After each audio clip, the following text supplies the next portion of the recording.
Hey, welcome back to this mini lecture on Little-Kirn and George Orwell. It's part of the unit Big Brother Goes Little, The Endless Erosion of Privacy. Here are a bunch of cool looking covers to George Orwell's iconic book, 1984. First, to start off, for Kern's article, Little Brother is Watching. Who is or what is Big Brother? Big Brother comes from George Orwell's 1949 novel, 1984. Who specifically is Big Brother? It's a totalitarian leader of the world's of the book's fictional state. And what does this kind of represent? It's a symbol for intrusive, controlling government. Uh, the book deals with the idea of the populace being watched and constantly controlled by Big Brother, and you are reminded throughout the book that Big Brother is watching you. Dun dun dun. Hitler-esque.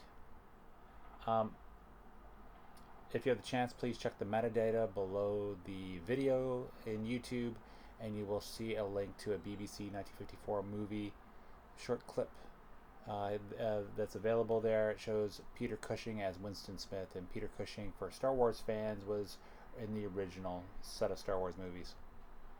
Here's some quotes from Kern's article. Quoted, isn't some stern and monolithic Big Brother that we have to reckon with as we go about our daily lives. It's a vast cohort of pranksters, little brothers. What percentage of internet users say they worry about how much information is available online about them? Guess, guess, guess. It is in fact 33%. Um, what Kern is trying to get across is that maybe instead of worrying about Big Brother, as we've been sort of socialized to think, we should worry about little brothers, like people that we know, friends, family, acquaintances, who may be messing around with their online social media lives more than an over controlling, overbearing government. Here's another quote. Ours is a fragmentarian society infinitely divided against itself and endlessly disrupted from within by much the same technologies that, in Orwell's somber novel, assured a dull and deadening stability. With nowhere to hide, you might as well perform, dispensing with old-fashioned notions of discretion and personal dignity. Some questions from this article and from these quotes. Are we able to hide online? Do we have to perform? Is there cost to having to perform?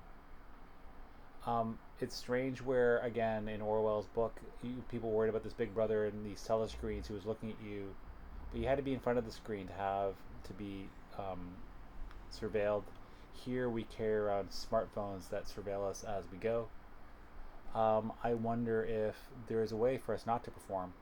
Are we able to be discreet? Are we able to preserve our personal dignity?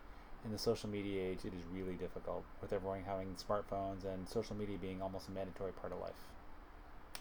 The invasion of privacy, of others' privacy, but also our own, as we turn our lenses on ourselves in the quest for attention by any means, has been democratized. But again, by having smartphones, by having social media accounts, we invade our own privacy by sharing parts of our lives that years ago someone might go, why are you showing that? Now we show so much that we almost forget that we can be private.